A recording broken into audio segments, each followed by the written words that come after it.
So Andriy Yermak has resigned from the Ukrainian government, the chief of staff to Volodymyr Zelensky. Of course, Zelensky is his creation, the monstrosity we see in Kiev. And of course, Zelensky denies everything, which is not a surprise because his name will be on that list too, amongst many others in the Ukrainian government. It's surprising that Poroshenko's the one who actually created this anti-corruption group that actually ended up finding out that Yermak's actually a crook amongst many in Ukraine. Say one about the Russians, of course, they're quite open about it. When it comes to Ukraine, they try to hide it a lot. But there was actually fun in their statement that came out. Is that Zelensky's chief of staff resigns after home raided in an anti-corruption investigation, and Zelensky confirmed that he resigned.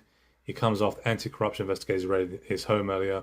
The Ukrainian leader also announced a reshuffle of the presidential office as a result of Yermak's departure. What a coincidence. Zelensky announced that Yermak had submitted his resignation in a video shown on Telegram.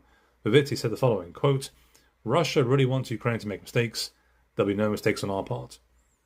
Dude, you just got sacked, right? Because you made a mistake. A really bad mistake. You, among many others, have robbed the Ukrainian people. The people that you claim you represent are standing up against Russia's aggression. You made a mistake. You made plenty of mistakes. You made so many mistakes. In fact, it mentioned here later on by the Ukrainian MP Gocharenko. And it says here that Yermak's phone could contain information needed to initiate 170 more criminal cases.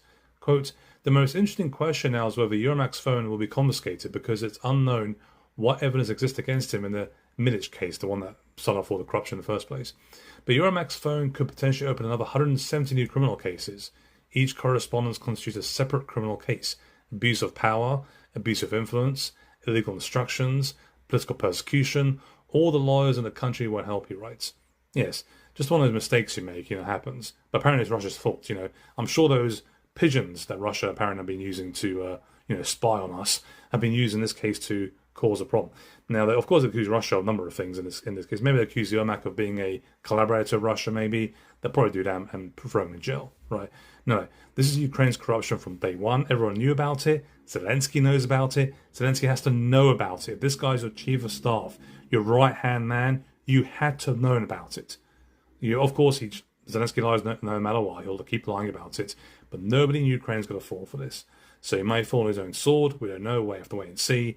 But there's no question about it. That government is done.